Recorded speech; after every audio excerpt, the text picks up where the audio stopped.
Hey everybody, I'm Bryce Kirkpatrick, Turf Program Director here at Real Turf Solutions. Today we're going to do a Tuesday tip over our chemical safety.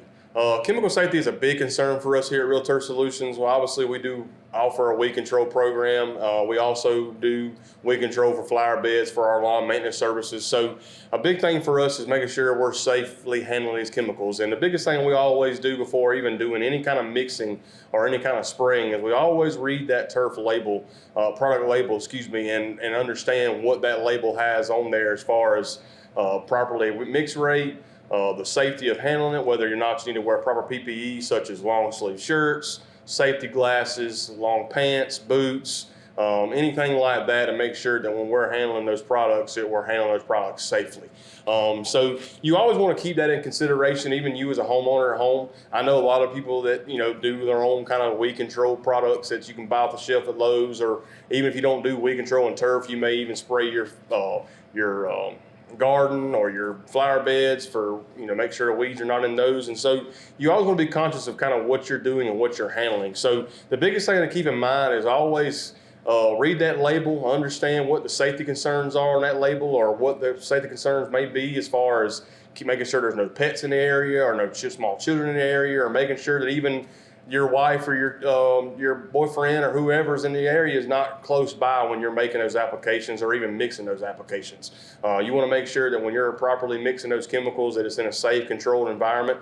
You want to make sure that the containers you're using are not the same containers that you use for cooking when making sure you mix your chemicals at the proper ounce rate either. And then of course, another big thing for us is you want to make sure that if you do come in contact with these chemicals, you want to make sure you understand what that chemical is. And so a lot of times for us, when we get done spraying the yards, we always put on there what the chemical was that was applied. And then of course, that way, if you need to, you can look up that chemical regulation number. And that regulation number will actually tell you exactly what active ingredient was in that and what actually needs to be done if you come in contact with that product. The biggest thing is you always want to make sure that you're wearing long sleeves, making sure you're wearing safety glasses so that you don't get that chemical in your eye. And of course, if you're somebody that's been in a yard after something's been applied, you always want to make sure you're aware of what that chemical was, because you don't want to walk out barefooted after we spray a product on the turf, because a lot of times that product not necessarily may be harmful to you, but if you get that on your feet and don't immediately wash that off, it could cause a burning effect and could lead to an emergency room visit, and we definitely don't want that to happen. But if for some reason you come in contact with a chemical and you're not really aware of what maybe the safety protocols are, you can most definitely look it up. There's an MSDS sheet that anytime you Google a product, whether it be Let's Go fertilizer, or it be Spectacle Flow herbicide, or any kind of pre-emergent or post-emergent, you can look that product name up on Google, and Google will actually give you an MSDS sheet, and in that MSDS sheet will actually explain those proper steps if you come in contact with that product. Another big thing is you can always call poison control. Poison control can gladly help you out, and you want to make sure that when they do give you those safety protocols, that you follow those correctly, whether or not it's washing your eyes out for 15 minutes or you washing your hands for 15 minutes or whatever those steps are. So you just always want to be conscious of what you're doing when you're mixing the chemicals or even in the area of chemicals being applied, because not that all chemicals are just absolutely harmful for you, but they are not designed to be in contact with your eyes, skin, or any kind of animals or anything of that nature. So you always want to make sure you're safely with that. So another big thing too is you also want to be conscious of kind of what you're doing once you're done with that chemical.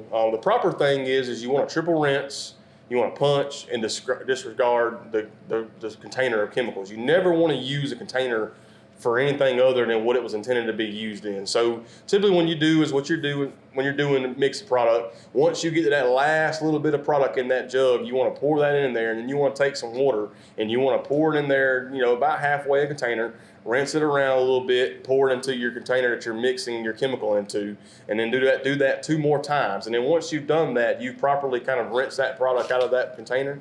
And then you want to take a pocket knife or a screwdriver, and you want to punch holes in the bottom and in the sides, and then you want to safely throw that away in a trash can. You never want to take a chemical jug that's still got a little bit of chemicals left in it, just toss it in the trash can, because at that point you're just taking those chemicals and throwing them out in the landfill. And even though it may not cause an effect, but if you do that over multiple times, it could eventually cause issues down the road for our environment. And we definitely want to, cause that issue. Once you've done the disposal thing, then also obviously you want to worry about kind of what you're going to do with the chemicals that you still have left over that you haven't properly used. Then at that point, you want to make sure you read the label. That'll explain on you whether or not you need to keep that in a cool area. You definitely don't want to keep it in the direct sunlight.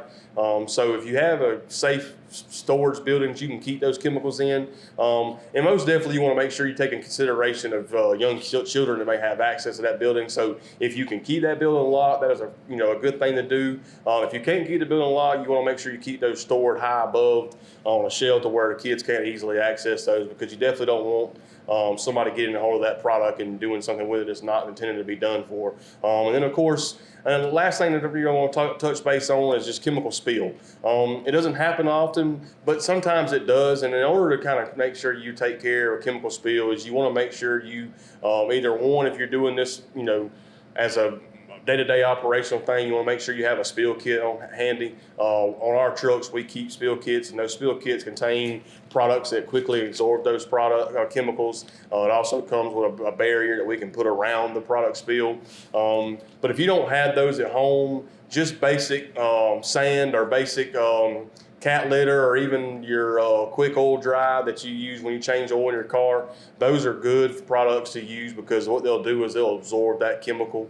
And then of course, if it's a big massive spill, you may want to contact somebody at that point to make sure there's nothing that needs to be done specially other than just putting some cat litter down and maybe removing that top couple inches of soil and discarding that in a safe container somewhere. But pretty much, if you have any questions, you can gladly call us at Real Turf. We're always have the ability to answer any questions you may have, whether it be a product maybe we apply on your turf, or maybe you've got a product you're applying at home and you're just not real sure about it. And we'll be glad to help you out with that and help make sure you understand exactly what needs to be done. So if we can help you out, give us a call at 478-988-0043, and always we appreciate your business.